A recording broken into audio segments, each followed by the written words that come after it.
Please. Oh my God.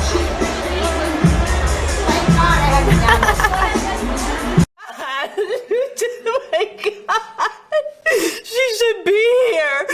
On December 30th, 2019, I said goodnight and I love you to my daughter, Monique Bell, for the last time. This would also be the last time her babies would sleep next to their mother. I hate you guys had to go through this, and I will always pray that the truth comes out. Because justice wasn't served. They didn't prove that nothing to do with me with this shit. This is Monique Ball, a 28-year-old mother of two, a successful realtor, and a woman whose life seemed to be unfolding exactly as she dreamed. With a blossoming career, a loving family, and a bright future ahead, she had it all. But nothing could prepare her for the tragic fate that awaited her on New Year's Eve 2019. As families across the country were preparing to ring in the new year, Monique was doing the same, celebrating with her loved ones, oblivious to the call that would change everything. It started as just another typical day for Monique until she answered a seemingly routine phone call that would set off a tragic chain of events. On the other end of the line was a woman inquiring about a property showing, an ordinary request for any realtor. But little did Monique know, this call was far from normal. It was a carefully crafted trap. What was meant to be a simple real estate appointment would lead Monique to a fake house showing, where she would be lured into a situation that no one could have ever imagined. At that moment, her fate was sealed. Monique was kidnapped, and what followed was a nightmare that no one could have foreseen. But her death was not the only tragedy that night. As investigators uncovered the layers of deceit and manipulation surrounding her murder, a chilling conspiracy began to unfold. But before that, let me take you back to 1991, where all this began. This case takes us to the heart of Minneapolis, Minnesota, a state famously known as the Land of 10,000 Lakes, a title it holds proudly as it boasts the most lakes of any state in the US. The state is a haven for outdoor enthusiasts. From hiking and camping in its lush forests to fishing in its countless lakes, the state offers a range of year-round activities. And it's here, in this bustling city of Minneapolis, where a case will unfold that will challenge the serene image of this Midwestern gem. Monique Ball was born on October 17, 1991, in Minneapolis, Minnesota. At just 28 years old, she had already made a name for herself in the competitive and often cutthroat world of real estate. All right, so we're here in the condo in Bloomington. Very nice. They kept this one up really good. Everything's super pristine and clean. Go. There's a washer and dryer. And then they have this really cute screened-in porch. Very cute. Dining area. I love this little lookout here. Look out into the room.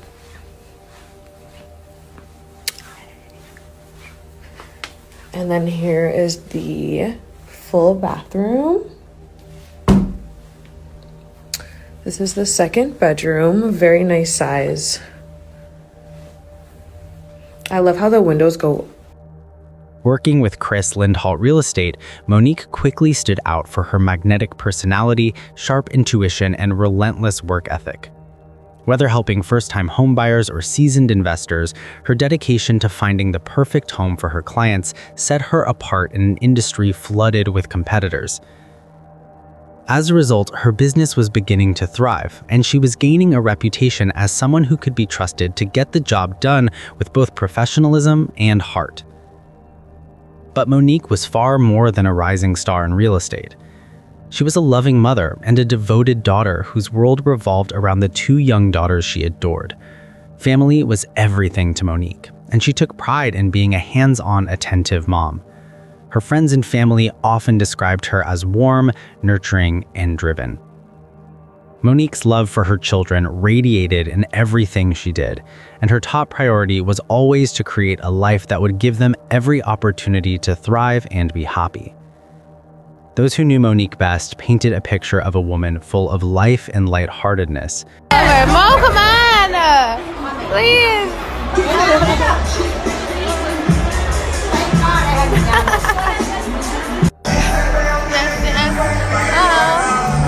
I like this one too.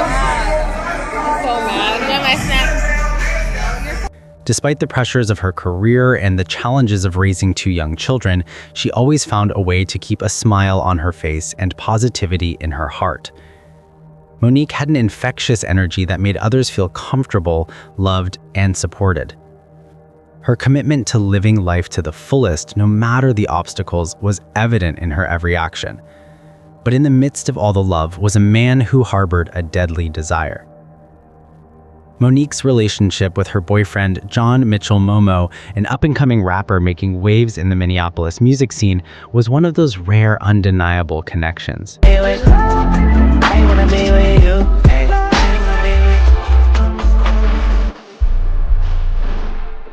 They were introduced through mutual friends, and from the moment they met, their bond was instant. But they were both from different worlds. While Monique excelled in the fast-paced, competitive world of real estate, John, on the other hand, poured his heart into his music. Something clicked between them. Let it rip, empty at the clip. They don't know me, they don't know me, they don't know me. Their connection was rooted in love, loyalty, and a shared vision for the future. Despite the challenges of balancing their respective careers, they built a life together, grounded in a deep commitment to each other and to their growing family. Although their financial situation was modest, the love they shared was rich with purpose, filled with dreams of a brighter future. They made the most of what they had, always prioritizing one another and their children. But what none of them could have predicted was that their love story would take a tragic turn, one that would upend their lives and leave them shattered to the core. As their relationship deepened, Monique and John's family blossomed with the arrival of two beautiful daughters. Monique embraced motherhood with all her heart, and John stood faithfully by her side, supporting her through every moment. Together, they created a life full of love and promise. But little did they know, their world was about to be torn apart in a way that neither of them could have ever anticipated. The night of December 31st, 2019 was supposed to be a fresh beginning, a chance for Monique to show a new home to a potential client. It was New Year's Eve, and like any other day, Monique went about her duties, unaware that her life was about to change forever. Monique was scheduled to meet a potential buyer at a house in the Maple Grove area, a suburb of Minneapolis. It seemed like an ordinary day at work, but things quickly took a dark turn. Typically, Monique's appointments were arranged through the real estate agency she worked for. However, this time the call came directly to her personal phone. The woman on the other end sounded sincere enough. She was interested in the house Monique was showing. Though it raised a small concern, Monique proceeded with the appointment, trusting that everything would be fine. Little did she know, this was the beginning of a devastating set of events. Meanwhile, across town, a horrifying situation was taking place at around 5:30 p.m. on that same day. Police were called to a shooting at Monique's house where she lived, on Humboldt Avenue, North Minneapolis, with John Momo and their children. Nothing prepared them for what they would find. When they arrived at the home, they found Mitchell had been shot multiple times in a horrifying home invasion. He told police that the intruder was wearing a mask with only one hole for seeing and was armed. They had used a key to enter the house. But not before John was able to flee. He had run upstairs to one of his children's rooms, all the while yelling, "I am dead already, my babies are here," in a desperate plea for the safety of his children. The gunman fired several rounds, narrowly missing John's young children. Mitchell later explained that his 3-year-old was on the couch when the attack began, while his 1-year-old child was upstairs, unaware of the danger. Miraculously, John survived the ordeal. He managed to escape to safety despite being severely injured by the gunshots. While John was being treated for his injuries, police were left trying to piece together how the attack occurred and why the gunman had targeted their family. But this was only the beginning of the deadly ordeal police would respond to. As investigators worked through the evidence, Monique, on the other hand, had arrived at the property and was prepared to meet the client. But within minutes of her arrival, hell would let loose. An unknown man would be seen entering the home. Moments later, Monique would be kidnapped from the property. The kidnappers sped away, taking Monique with them as they fled. As police examined the scene and worked to piece together the details of the violent attack on John's home and family, they discovered key evidence that would help unravel the chaos. Among the findings were several spent .45 caliber shell casings scattered across the area, as well as a key left behind by the gunman. Disturbingly, it was soon revealed that the key belonged to Monique. Now police had questions that needed answers. And fast. How did the gunman get hold of Monique's keys? That question would be answered quicker than they thought. About an hour after the home invasion, a gunshot detection system alert would go off. There had been another shooting. This time the shots were fired in a back alley on the 1300 block of Russell Avenue North. There, they would find an unresponsive body. The body belonged to 30-year-old Monique. First tonight, we are learning more about the woman found shot to death in a Minneapolis alley on New Year's Eve. Monique Baugh's body was found on Russell Avenue North, and police so far have not made any arrests. The 28-year-old was a local realtor and mother of two. Jennifer Austin joins us from the newsroom with more on what happened. Jennifer? Hi, Julie. I spoke to Monique Baugh's uncle this afternoon. He said the family believes this is connected to another shooting, which happened at Baugh's mother's house an hour earlier, injuring the father of Baugh's children. Baugh was shot about 5 miles from that first shooting in this North Minneapolis alley near Russell and 14th Avenue North. Police say she was shot just after 6:30 p.m. on New Year's Eve and taken to North Memorial Medical Center, where she died a short time later. She had been shot twice in the torso and once in the face at point-blank range. Her hands were bound with duct tape, indicating she had been restrained before being killed. Sadly, Monique's body was found just 10 minutes away from her home. But as investigators continued to dig deeper, they found disturbing clues. They discovered shell casings from the same type of firearm used in the earlier home invasion at John's home. They began to see a connection between the two violent incidents, the shooting at Mitchell's home and the abduction of Monique. The investigation was growing more complex by the hour, with each new piece of evidence raising more questions than answers. But there were more clues on the crime scene at the property. In Monique's black BMW, a pink press-on fingernail, later confirmed to belong to Monique, was also found in the U-Haul truck with some zip ties at the scene of her shooting. Investigators were also able to identify the same truck seen near the location of the shooting, one that had been used earlier to abduct Monique from the property. As investigators continued their search for answers, they would soon uncover the chilling motives behind Monique's kidnapping and murder, leading them closer to those responsible for this horrific crime. After Monique's body was discovered, investigators began piecing together the critical evidence. A key piece came from the discovery of the U-Haul truck used in her abduction, which had been seen near both the scene of the home invasion and Monique's shooting. Police found out that the truck also reeked of ammonia. It had been rented through a business in Ramsey County in exchange for heroin, quickly becoming a focal point for the investigation. The rental paperwork provided investigators with a lead. Two men, Barry Davis and Cedric Barry, were identified as the individuals who had rented the vehicle. On January 2, police arrested Barry Davis, but nothing prepared them for all the drama that would unfold.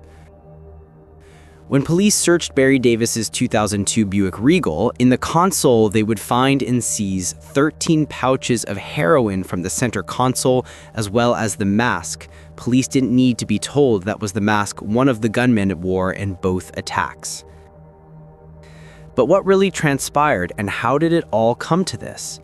Police began to unravel a deeper connection between the suspects and Monique's boyfriend, John. Mitchell told authorities that he had once been friends with one of the men involved, Cedric Barry. However, the relationship would go sour. They had a falling out about a record deal, which became a key piece in understanding the motive behind Monique's death. The police learned that John had been flashing large amounts of money on social media in the weeks leading up to the shooting. This would cause tensions to escalate. John's former friend, Cedric, had started to suspect that John was involved in some illegal activities and had begun to believe that John had snitched on him. This belief only fueled his resentment, and he reportedly put out a hit on John. Unfortunately, Monique was the one who paid the price for the fallout, becoming an unintended target of violence. Police also discovered that a third person was also involved in the plot, Elsa Segura. She had made the phone call to Monique, setting up the fake home showing that ultimately led her into the hands of the kidnappers. Elsa's involvement in this crime would soon be revealed as a calculated move to lure Monique to her death in a plot to harm John. But it wasn't just an isolated act.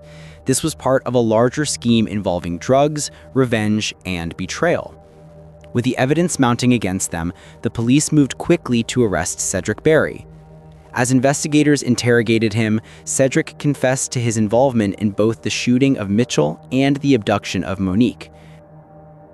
But not only that, Barry Davis wasn't new to crime. He had been a convicted drug dealer with a long rap sheet from 20 years back. In 2002, he was convicted of manslaughter and had previous narcotics convictions. Cedric Berry arrested. Barry Davis, who had also played a key role in the conspiracy, had connections to both the drug trade and to Monique's boyfriend, John. His role in the kidnapping and murder was revealed through video surveillance, which showed him buying the phone used to set up the fake home showing. The final twist came when Elsa Segura was arrested, charged with first-degree murder and kidnapping. She had worked with Cedric and Barry to carry out the plan, but her motivations were unclear. Was she seeking financial gain, or was she simply trying to help those she believed had been wronged? Regardless of her reasoning, her involvement would forever mark her as a key player in the tragic death of an innocent woman. 2 years later, in the summer of 2021, the trial of Barry Davis, Cedric Berry, and Elsa Segura began in the summer of 2021. The courtroom was filled with grief, pain, and anger as Monique's family, friends, and loved ones gathered to see justice served for her senseless murder. In her victim impact statement, Monique's mother, Wanda Williams Bow, spoke out against the men who had stolen her daughter's life, declaring that Monique had come face to face with pure evil on that fateful night. Monique was stolen from us and murdered just 22 days after Legacy turned 1. We just celebrated her first birthday.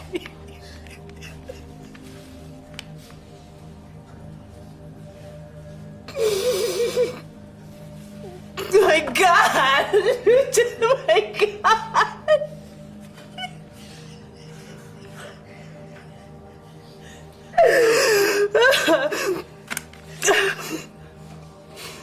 Legacy won't have any memory of her beautiful mother, and the 3 short years that Legend had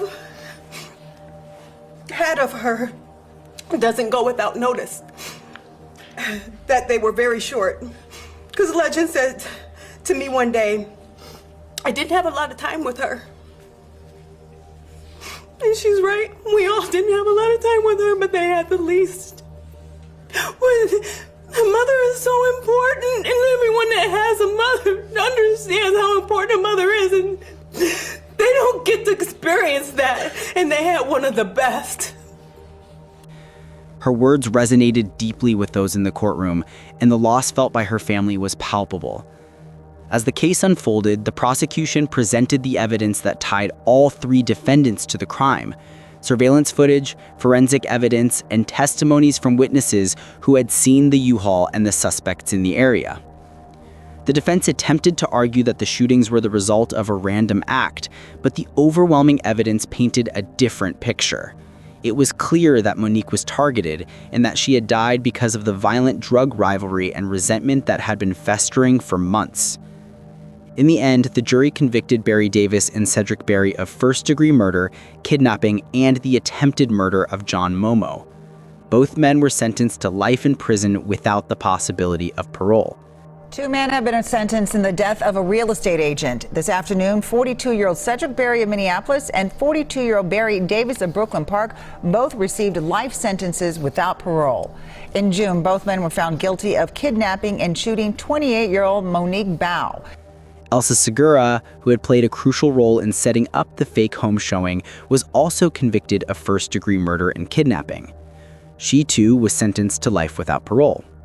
The woman who authorities say made the phone calls that lured Bao to her death learned her fate. She did indeed, Kelsey, and like her 2 co-conspirators before her, who were already convicted and sentenced, now Elsa Segura goes away for life behind bars without the possibility of parole. Despite her involvement in the crime, she showed no remorse during the trial, leading many to question her motivations and her lack of empathy for the family she had torn apart. The conviction brought some measure of justice to Monique's family, but the emotional toll of her death would never fade. Monique's 2 daughters would grow up without their mother, a hole that could never be filled. John, who had survived the attack, was left with the scars, both physical and emotional, from that horrific day. The violence had not only taken Monique's life, but had also left a deep, permanent wound on her children and her loved ones. Monique was pretty much the life of both sides of the family. That was my sister's pride and joy. That was my sister's only child. That should have never happened to Monique. It's sad that she lost her life for somebody else's decisions in life. I never met the guy, never spoken to the guy. I don't know his background. I have no idea. All I know is this incident, it wasn't because of my niece, it was because of somebody else's decision in life. Monique's story is a painful reminder of the devastating impact of drug rivalries and violence on innocent people. It is a stark warning that no one is safe from the collateral damage that these conflicts can cause. Despite the convictions and life sentences for those responsible, Monique's murder is a tragedy that will echo for generations to come. Monique's life was stolen because of the actions of a few individuals who were driven by revenge and personal gain. She had a bright future ahead of her, a loving family, and a career she was passionate about. Instead, she became a victim of a conspiracy that had nothing to do with her, but everything to do with the violence lurking in the world around her. Her story serves as a reminder that violence never leaves just one victim. Monique's family and children will forever bear the weight of her absence. May her story inspire us all to recognize the dangers of unchecked violence, drug rivalries, and the impact of our actions on others. What do you think about it? Let us know in the comments below, and if you found this story intriguing, please like, share, and don't forget to subscribe for more stories like this.